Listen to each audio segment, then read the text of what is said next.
ഡെഫ്ലാക്കോട്ട് എന്ന് പറഞ്ഞാൽ സ്റ്റിറോയിഡ് വിഭാഗത്തിൽപ്പെട്ടൊരു മരുന്നാണ്. ഒരുപക്ഷെ നമ്മൾ യഥാർത്ഥ രീതിയിൽ ഉപയോഗിക്കുകയാണെങ്കിൽ ലൈഫ് സേവിങ് ആയിട്ടുള്ളൊരു മരുന്നാണിത്. എന്നാൽ ഇത് മിസ്യൂസ് ചെയ്ത് കഴിഞ്ഞാൽ ഇതുകൊണ്ട് അപകടം ഉണ്ടാവും. ഇപ്പോൾ ഞാൻ നിങ്ങളോടിത് പറഞ്ഞു തരുമ്പോൾ ഞാൻ പെട്ടെന്ന് എൻ്റെ മൈൻഡിലേക്ക് പണ്ടൊരു സിസ്റ്ററുടെ കഥ പറഞ്ഞു. ഈ സിസ്റ്റർ ഒരു ദിവസം ഇങ്ങനെ ആസ്മ രോഗിയാണ്. അപ്പോൾ ഈ ആസ്മ ചികിത്സയ്ക്ക് വേണ്ടിയിട്ട് സിസ്റ്റർ എന്ത് ചെയ്തു, ഒരു നാട്ടുവൈദ്യരെ സമീപിച്ചു. വളരെ പ്രശസ്തനായ നാട്ടുവൈദ്യരാണ്. സമീപിച്ച് കുറച്ച് കഴിഞ്ഞ് ഇവരിങ്ങനെ മെഡിസിനൊക്കെ കുറച്ച് കഴിഞ്ഞപ്പം ഇവരിങ്ങനെ തടി ഇങ്ങനെ ചീർത്ത് വരുന്നുണ്ട്. അപ്പോൾ നമ്മളെ അടുത്തൊക്കെ ഒന്ന് കാണിക്കാൻ വന്നു. അന്ന് ഞാൻ ജൂനിയർ ഡോക്ടറാണ്. അപ്പോൾ നമ്മുടെ അടുത്ത് കാണിച്ചപ്പോൾ നമ്മൾ പ്രൊഫസർ പറഞ്ഞു ഇത് സ്റ്റിറോയിഡ് ഉപയോഗിക്കുന്നതുകൊണ്ടായിരിക്കുന്നു. അപ്പോൾ നിങ്ങൾ എന്തെങ്കിലും സ്റ്റിറോയിഡ് ഉപയോഗിക്കുന്നുണ്ടോ എന്ന് ചോദിച്ചു. ഇല്ല എന്ന് പറഞ്ഞു. ഞാൻ കുറച്ച് കഷായം ഉപയോഗിക്കേണ്ടതെന്ന് പറഞ്ഞു. അങ്ങനെ എന്ത് ചെയ്ത് എന്നാൽ നമുക്ക് രക്തത്തിൽ സ്റ്റിറോയിൻ്റെ അളവോ നോക്കാമെന്നാണ്. നോക്കുമ്പോൾ സ്റ്റിറോയിൻ്റെ അളവ് വളരെ എലിവേറ്റഡ് ആണ്. ഇങ്ങനെ ബലൂണ് പോലെ വീർപ്പിക്കുന്ന ഒരു സംഭവമാണ് സ്റ്റിറോയിഡ് എക്സസ് ഉപയോഗിച്ചത്. അപ്പം വൈദ്യർ എന്ത് ചെയ്തിട്ടുണ്ട്, ഈ കഷായത്തിൽ നിറച്ചും സ്റ്റിറോയിഡ് മിക്സ് ചെയ്ത് കൊടുത്തിട്ടുണ്ട്. ആസ്മ രോഗം മാറാൻ ഏറ്റവും നല്ലൊരു സംഭവമാണ്.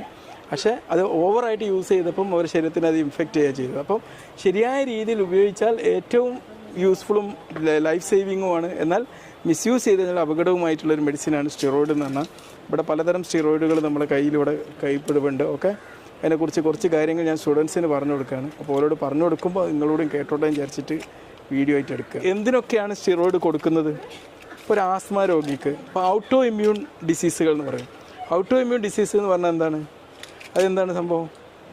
ഔട്ടോ ഇമ്മ്യൂൺ ഡിസീസ് എന്ന് പറഞ്ഞാൽ നമ്മളെ ശരീരത്തിൻ്റെ പ്രതിരോധ സംവിധാനം നമ്മളെ തന്നെ കയറി ആക്രമിക്കാം. ഇപ്പോൾ നമ്മൾ ഇന്ത്യ രാജ്യത്തിൻ്റെ പട്ടാളക്കാർ നമ്മളെ തന്നെ ആക്രമിക്കുമ്പം ഈ പട്ടാളക്കാരെ ഒതുക്കേണ്ടി വരും.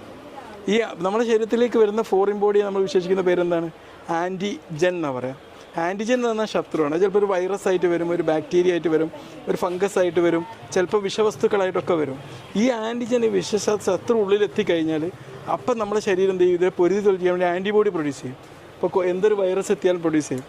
ഈ ആൻറ്റിബോഡി പ്രൊഡ്യൂസ് ചെയ്യുമ്പോൾ ഈ പട്ടാളം വിചാരിക്കുകയാണ് നമ്മുടെ ശരീരത്തിലെ ചിലപ്പോൾ കാർഡിയാക് സെൽസ് ആയിരിക്കും, ചിലപ്പോൾ നമ്മുടെ ശരീരത്തിലെ ലങ്സിലെ കോശങ്ങളായിരിക്കും, ചിലപ്പോൾ മറ്റേതെങ്കിലും കോശങ്ങൾ. ഇവർ ശത്രുവാണെന്ന് വിചാരിച്ചിട്ട് ഇതിനെ കയറി അങ്ങോട്ട് ആക്രമിക്കും. പറഞ്ഞു മനസ്സിലായില്ലേ? അതാണ് ഔട്ടോ ഇമ്മ്യൂൺ ഡിസീസ് എന്ന് പറഞ്ഞാൽ. ഈ ഔട്ടോ ഇമ്മ്യൂൺ ഡിസീസ് ഉണ്ടാക്കുമ്പോൾ എന്തായിരിക്കും, ഇവിടെ ഒതുക്കേണ്ടത് ആരെയാണ്? നമ്മളെ പട്ടാളത്തെയാണ്. ഈ പട്ടാളത്തെ ഒതുക്കണമെങ്കിൽ എന്ത് ചെയ്യണം? സ്റ്റിറോയിഡ് കൊടുക്കും. ഓക്കെ. ആർത്രൈറ്റിസ്, അതും വാതരോഗങ്ങളാണ്. അതും ഔട്ടോ ഇമ്മ്യൂൺ വിഭാഗത്തിൽപ്പെട്ടതാണ്. പിന്നെ ഓർഗൻ ട്രാൻസ്പ്ലാന്റ് ചെയ്ത് കഴിഞ്ഞാൽ ഈ മാറ്റിവിട്ട അവയവം റിജക്ഷൻ ഒഴിവാക്കാൻ വേണ്ടിയിട്ട് എന്ത് ചെയ്യും? സ്റ്റിറോയിഡ് കൊടുക്കും. ഇതിൽ നീർവീക്കം ഉണ്ടാകുകയാണെങ്കിൽ അതൊരു വലിയ തീപിടുത്തം പോലെ നമ്മൾ അനുമാനിക്കാം. ഒരു തീപിടുത്തം പോലെ ആണ് ഈ ഇൻഫ്ലമേഷനൊക്കെ ഉണ്ടാക്കുക, നീർവീക്കം ഉണ്ടാക്കുക. ഇപ്പോൾ ഔട്ടോ ഇമ്മ്യൂൺ ഡിസീസ് ആണെങ്കിലും മറ്റ് ഈ പറഞ്ഞ പ്രോസസ്സിലൊക്കെ ഉണ്ടാകുന്നത് നീർവീക്കാണ്. ഇതിനെങ്കിൽ വലിയൊരു തീ പിടിച്ചതുപോലെ ഒന്ന് ചിന്തിക്കും. നിങ്ങളെ നാട്ടിൽ തീ പിടിച്ചിട്ടുണ്ട്. ഈ തീ പിടിക്കുന്ന സമയത്തിൽ ഇത് അണക്കണയിൽ എന്താ ചെയ്യുക? എന്ത് ചെയ്യും? മറ്റേ ഫയർ സേഫ്റ്റി ഇത് വരും, വെള്ളം തിളപ്പിക്കും. ഈ ഒരു സാഹചര്യമാണ് ഈ നീർവീക്കം ഉണ്ടാകുമ്പോൾ സ്റ്റിറോയിഡ് ചെയ്യാം. മനസ്സിലായില്ലേ? പെട്ടെന്ന് നിങ്ങൾ വിളിക്കുന്നു, നിങ്ങൾ അഗ്നി ഇതിനെ ശമിപ്പിക്കാനുള്ള വിഭാഗം വരുന്നു. അതുപോലത്തെ ഒരു അവസ്ഥയാണ് എന്ത് ചെയ്യുക? സ്റ്റിറോയിഡ് ചെയ്യുന്നത്. ഓക്കെ. അപ്പം ഇതേ ഒരു സാഹചര്യം നോർമലായിട്ട് ഒരു മിതമല്ലാത്ത ലെവലിൽ നിന്ന് കഴിഞ്ഞാൽ എന്താ സംഭവിക്കുക? നമ്മുടെ പ്രതിരോധ ശക്തിയെ നോർമലതിനെ നശിപ്പിച്ച് കഴിഞ്ഞാൽ അപകടം ഉണ്ടാക്കും. അതാണ് ഇപ്പോൾ ആ സിസ്റ്റർക്ക് ഉണ്ടായത്. അവർ ആവശ്യത്തിലേറെ കഴിച്ചപ്പം കൂടുതൽ പ്രശ്നങ്ങളുണ്ടായി. ഇത് നമ്മൾ ആവശ്യത്തിലേറെ കഴിക്കുകയാണ്. എന്താ പ്രശ്നം എന്നറിയോ?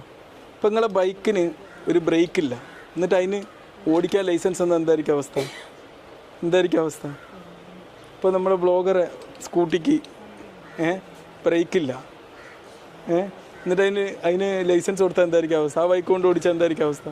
ഇതേ അവസ്ഥയാണ് ഉണ്ടാക്കുക. അതുകൊണ്ട് ചില ആൾക്കാർ, ഇപ്പോൾ ജിമ്മിലൊക്കെ പോകുന്ന ആൾക്കാർ, ചിലപ്പോൾ എന്തെങ്കിലും ഫിറ്റ്നസ് മേഖലയിലൊക്കെ കുറച്ച് ഇതാവാൻ വേണ്ടിയിട്ടൊക്കെ സ്റ്റിറോയിഡ് അനാവശ്യമായിട്ട് ഉപയോഗിക്കാറുണ്ട്.